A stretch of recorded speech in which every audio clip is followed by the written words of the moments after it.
Hippocrates, the father of medicine, 400 years BC, no mention of diabetes in his writings. So diabetes is a fairly modern disease. Diabetes is a lifestyle disease. The hidden truth about diabetes. Did you know that some ancient remedies might hold the key to reversing diabetes? You've probably tried modern treatments, but these time-tested solutions could change everything. Stick around to discover powerful ancient remedies that could help you take control of your blood sugar naturally. Diabetes is a modern lifestyle disease. You might not know this, but high carbohydrate diets and refined sugars play a big role in its spread. Wheat, especially the new kinds, can raise your blood sugar more than sugar itself. This makes your body work too hard and leads to diabetes. But what's happening today is people predominantly are eating a high carbohydrate diet. And this high carbohydrate diet releases a lot of glucose. And that glucose, when it gets into the blood, especially the refined sugar, and by the way, the refined grains, it's almost as high as sugar. But there is one grain that gets the blood sugar levels higher than refined sugar. Is that a surprise? And the grain that does that is what? Bread and cereal and pasta and cakes, etc., and pizza are all made out of predominantly one grain. What's that one grain? It's wheat. Diabetes, but there's hope. Ancient remedies and natural approaches can help manage diabetes. You can use foods like berries, grapefruit, and beans to keep your blood sugar steady. Also, some old grains like spelt and kamut are better than modern wheat. These simple changes might make a big difference. So, if you want to take control of your diabetes naturally, keep watching. The carbohydrate conundrum. Now that we've talked about some natural ways to manage diabetes, let's look at a big problem that's causing trouble for many people: carbohydrates. You might think all carbs are the same, but there's more to the story. Modern wheat, which is in so many foods we eat every day, can be a real problem for your blood sugar. You see, the wheat we eat now isn't the same as what our grandparents ate. Back in the 1950s, scientists changed wheat to grow better. But this new wheat does something strange to our bodies. Barbara O'Neill explains, the starch structure that was created is called amylopectin A. This new structure makes your blood sugar go up fast, even faster than sugar. This is where the glycemic index comes in. It's a way to measure how fast foods make your blood sugar rise. Foods with a low number are better for keeping your blood sugar steady. O'Neill tells us, berries sit at about 26 on this scale. That's pretty good. But here's the shocker. White bread, white pasta, and whole wheat bread have higher GI values, with whole wheat at 72.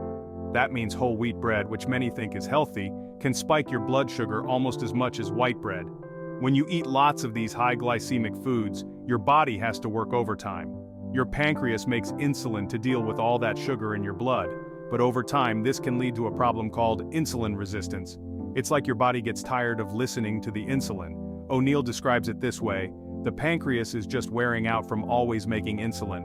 This wearing out creates a cycle that's hard to break. You eat carbs, your blood sugar goes up, your body makes insulin, but your cells don't respond well, so your blood sugar stays high and your pancreas keeps making more insulin. It's like your body is always playing catch-up. So what can you do? First, you might want to cut back on wheat and sugar. These foods make your blood sugar go up and down like a roller coaster. Instead, try foods that don't raise your blood sugar so fast. Legumes are good for this. They have fiber that slows down how fast your body takes in the carbs. You can also look for ancient grains. These are old types of wheat that haven't been changed as much. They don't raise your blood sugar as fast as modern wheat does. Some good ones to try are spelt, kamut, and einkorn. Remember, small changes can make a big difference. You don't have to change everything at once. Maybe start by swapping out one meal a day with lower glycemic foods, or try having a handful of berries instead of a slice of bread as a snack. These little steps can help your body handle carbs better and keep your blood sugar more stable. By understanding how different carbs affect your body, you can make better choices. It's not about cutting out all carbs, but about choosing the right ones. This can help your pancreas work better and might even help reverse insulin resistance over time. With some simple changes, you can take control of your blood sugar and feel better every day. Nature's diabetes fighters. Now that we've talked about how some foods can cause problems with blood sugar, let's look at foods that can actually help. Nature has given us some powerful tools to fight diabetes, and you might be surprised at how simple they are. You've probably heard about the glycemic index before. It's a way to measure how foods affect your blood sugar. Foods with a low number on this index are better for keeping your blood sugar steady. And here's the exciting part. Some of the tastiest foods are actually great for managing diabetes. Let's start with berries. They're not just delicious, they're also incredibly good for you. Berries have a glycemic index of about 26. That's pretty low, which means they won't make your blood sugar spike. You can eat them as a snack, add them to your breakfast, or even use them in place of sugary desserts. So to conquer diabetes, what do? To conquer diabetes, go for the low glycemic index foods. Berries for breakfast instead of banana. It's as simple as having a sweet potato instead of potato. Having your whole grains, eliminating the wheat. Low GI foods. Grapefruit is another fruit that's great for managing diabetes. It has a glycemic index of about 25, even lower than berries. You might want to have half a grapefruit with your breakfast. It's a refreshing way to start your day, and it can help keep your blood sugar stable. Now let's talk about legumes. These are foods like beans, lentils, and peas. They're really good for people with diabetes. Barbara O'Neill says legumes offer a lovely steady rise in blood sugar levels. That's exactly what you want. You don't want your blood sugar to go up and down like a roller coaster. Legumes help keep things steady. One reason legumes are so good is that they have less carbohydrates than grains. In fact, O'Neill tells us they have about a third of the carbs you'd find in grains. That means they're much easier on your blood sugar. You might try adding some beans to your salad or having lentil soup for lunch. Whole grains are another food that can help with diabetes, but be careful. We're not talking about the kind of whole grain bread you find in the supermarket. Remember, that can actually be bad for your blood sugar. We're talking about true whole grains like quinoa, brown rice, or oats. These foods have more fiber and nutrients than refined grains. Nuts and seeds are also great for managing diabetes. They're low in carbs but high in healthy fats and protein. This combination helps slow down the absorption of sugar into your bloodstream. You might have a handful of almonds as a snack, or sprinkle some pumpkin seeds on your salad. All these foods, berries, grapefruit, legumes, whole grains, nuts, and seeds, have something in common. They're all low glycemic index foods. This means they don't cause big spikes in your blood sugar. Instead, they provide a slow, steady release of energy. When you eat these foods, you're not just managing your diabetes, you're also giving your body important nutrients. These foods are rich in vitamins, minerals, and fiber. They can help you feel full and satisfied, which makes it easier to maintain a healthy weight. By choosing these natural diabetes fighters, you're taking a big step towards better health. You're helping your body keep blood sugar levels stable. You're reducing the stress on your pancreas. And you're providing your body with the nutrients it needs to function well. Remember, managing diabetes isn't just about avoiding certain foods, it's also about embracing foods that can help. By adding more of these natural diabetes fighters to your diet, you can take control of your health in a natural, holistic way. The power of hydration. Now that we've talked about foods that can help manage diabetes, let's look at something even simpler: water. You might think drinking water isn't that important, but it's actually a powerful tool for controlling blood sugar. In fact, proper hydration could be the missing piece in your diabetes management plan. Drinking enough water every day can have a big impact on your overall health, especially if you have diabetes. Your body needs water for all sorts of important functions. When you don't drink enough, it can make it harder for your body to manage blood sugar levels. Here's something interesting. Your body sometimes gets confused between thirst and hunger. You might think you're hungry when really, you just need some water. This can lead to eating when you don't need to, which isn't good for your blood sugar or your weight. So how much water should you drink? You've probably heard that you need 8 glasses a day. That's a good goal to aim for, but it can be hard to drink that much, especially in colder weather. You might try sipping water throughout the day instead of trying to drink a lot all at once. Now here's a tip you might not have heard before: adding some mineral salt to your water can make it even better for you. But we're not talking about regular table salt. Barbara O'Neill suggests using Celtic or Himalayan salt. These types of salt have minerals that your body needs. You might wonder why you'd want to add salt to your water. Well, O'Neill explains, we lose a lot of salt every day and we need to take salt. This salt helps keep the right pressure and hydration in your cells. Regular table salt doesn't do this because it's missing important minerals. Adding mineral salt to your water can also help with blood sugar levels. O'Neill tells a story about a man named Dan. When Dan felt his blood sugar dropping, he would have a little bit of salt in a glass of water. This helped him keep his levels steady, but Dan didn't stop there. O'Neill says, if he got a blood sugar level low, he'd jump on the floor and do 30 push-ups. This shows how you can use both hydration and exercise to manage your blood sugar. Remember, staying hydrated is about more than just avoiding thirst. It's a key part of managing your diabetes. When you're well hydrated, your body works better. Your blood flows more easily, which helps insulin do its job. And when you drink water instead of sugary drinks, you're avoiding unnecessary spikes in your blood sugar. Try to make drinking water a habit. Keep a water bottle with you and take sips throughout the day. You might even set reminders on your phone to drink water regularly. And don't forget about adding a pinch of mineral salt to your water for extra benefits. Proper hydration might seem like a small thing, but it can make a big difference in managing your diabetes. It's a simple, natural way to support your body's health. And the best part is, it's something you can start doing right now. So why not pour yourself a glass of water and take a step towards better health? Exercise your secret weapon. Now that we've talked about natural remedies and foods that can help with diabetes, let's look at something you might not expect. Exercise. You might think exercise is just for losing weight or building muscle, but it's actually a powerful tool for managing diabetes. In fact, it might be your secret weapon for controlling blood sugar. You've probably heard that exercise is good for you, but did you know it can actually change how your body handles sugar? It's true. When you exercise, your body becomes better at using insulin.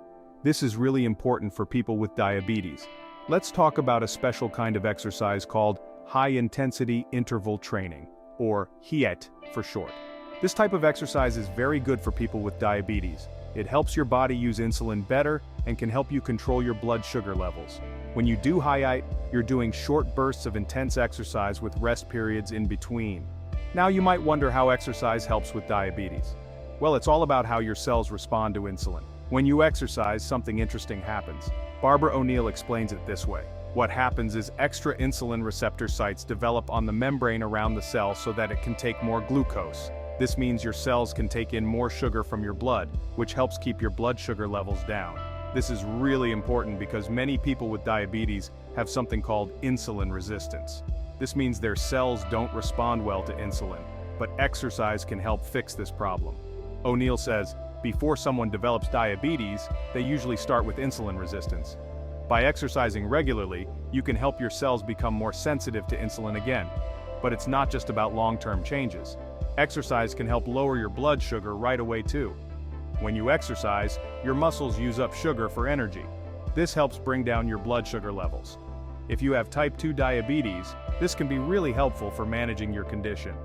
Here's an interesting story that shows how exercise can help with blood sugar. O'Neill talks about a man named Dan who found a unique way to use exercise.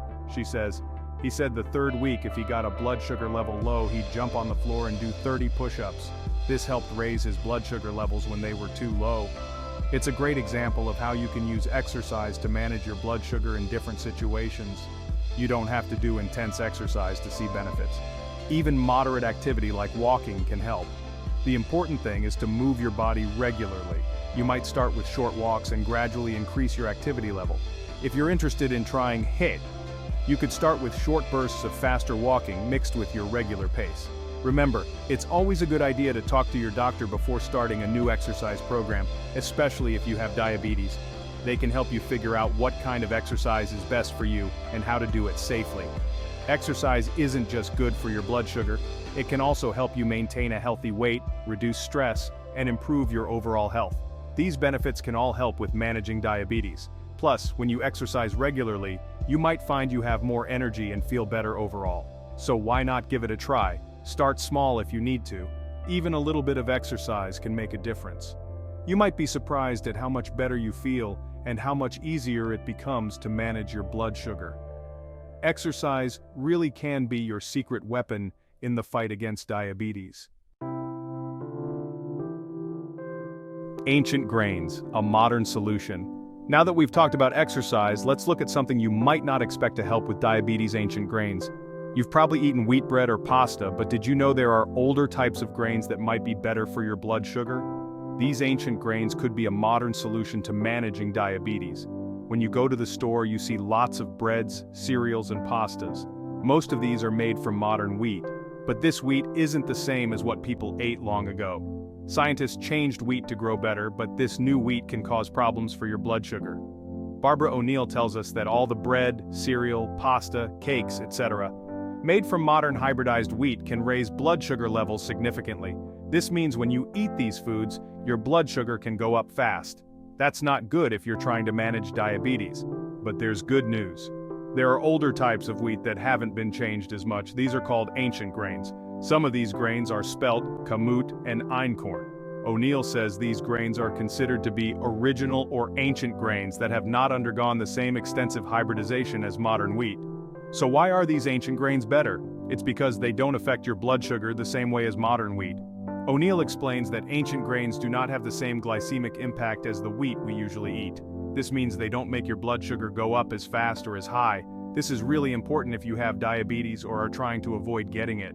When your blood sugar goes up and down a lot, it's hard on your body, but these ancient grains can help keep your blood sugar more steady. Another good thing about these grains is that they have a lower glycemic index compared to modern wheat. The glycemic index is a way to measure how much a food affects your blood sugar. Foods with a lower number are better for keeping your blood sugar steady. Now you might wonder how to use these ancient grains. You can find them in some health food stores or online. You can use them to make bread or cook them like you would rice or oatmeal. But here's something important. How you cook these grains matters. O'Neill suggests using long, slow cooking methods to prepare these grains. This helps break down the starch in the grains, which makes them easier for your body to digest. When you cook these grains, make sure they're really well cooked. O'Neill says this is important because it breaks down starch granules, which helps in better digestion. When your body can digest the grains better, it's easier on your blood sugar. You might also try soaking these grains before you cook them. This can make them even easier to digest. You can soak them overnight, just like you might do with beans. Speaking of beans, O'Neill has a tip for those too. She says to soak beans overnight and rinse them well before cooking. This can help reduce bloating and make them easier on your stomach. If you're not used to eating a lot of beans or grains, start slowly. Add a little bit to your meals and increase over time. By using these ancient grains and cooking them the right way, you're giving your body a chance to handle carbohydrates better. This can help you manage your blood sugar and might even help you feel better overall. It's a simple change that could make a big difference in managing diabetes. Natural remedies from Mother Earth. Now that we've talked about ancient grains, let's look at some other natural remedies that can help with diabetes. You might be surprised to learn that Mother Nature has provided us with powerful tools to manage our health. These aren't new discoveries. They're ancient remedies that have been used for centuries. But modern science is starting to understand why they work so well. Let's start with hawthorn berry. This little fruit has been used for a long time to help with heart health. But did you know it might also help with blood pressure? This is important for people with diabetes because high blood pressure often goes hand in hand with the condition. Barbara O'Neill tells us something interesting about hawthorn berry. She says we've seen many people get off their blood pressure medication by taking the hawthorn berry. That's pretty amazing, isn't it? You can take quite a bit of it too. O'Neill mentions you can take 4,000 to 5,000 milligrams a day. Of course, you should always talk to your doctor before changing any medications. Now let's talk about another natural helper: garlic. You probably use garlic to add flavor to your food, but it's much more than just a tasty ingredient. Garlic has been shown to help manage diabetes in a few ways. One of the big things it does is help regulate blood pressure. This is really important for people with diabetes because high blood pressure can make the condition worse. Garlic is also good for your overall health when you use it along with a good diet and healthy lifestyle. But there's more to managing diabetes than just what you eat or what supplements you take. There's a connection between your physical health and your spiritual well-being. This might sound a bit strange if you're used to thinking about health in just physical terms. But many people find that paying attention to their spiritual side can help with healing and managing health conditions like diabetes. Barbara O'Neill puts it this way: it is our connection to God that really brings the healing and the health. This doesn't mean you should ignore medical advice or stop taking your medications. but it does suggest that taking care of your spiritual health might be an important part of your overall wellness plan. So how can you use these natural remedies? You might start by adding more garlic to your cooking. Fresh garlic is best, but you can also find garlic supplements if you prefer. For hawthorn berry, you can find it as a supplement in many health food stores. Remember what O'Neill said about the dosage? You can take quite a bit of it safely. As for the spiritual side of things, that's very personal. You might find that prayer or meditation helps you feel more centered and less stressed. Some people find that spending time in nature helps them feel more connected spiritually. The important thing is to find what works for you. Remember, managing diabetes isn't just about controlling blood sugar, it's about taking care of your whole self, body, mind, and spirit. These natural remedies from Mother Earth can be a part of that holistic approach. They're not magic cures, but when used along with a healthy diet, regular exercise, and proper medical care, they can help you feel better and manage your diabetes more effectively. Your journey to natural diabetes management. Now that we've explored some natural remedies, let's talk about your journey to managing diabetes naturally. You might think it's too hard to change your habits, but small steps can make a big difference. Remember, your body has amazing healing abilities. You just need to give it the right tools. Start by choosing foods that don't spike your blood sugar. Berries, grapefruit, and legumes are good options. They help keep your blood sugar steady. You can also try ancient grains like spelt or kamut instead of modern wheat. Don't forget to drink plenty of water. Adding a pinch of mineral salt can help too. Exercise is important. Even a short walk after meals can help. And remember, your spiritual health matters too. Barbara O'Neill says, "It is our connection to God that really brings the healing and the health." Take time for prayer or meditation if that helps you feel balanced. Make sure to subscribe to the channel for more natural remedies for your health.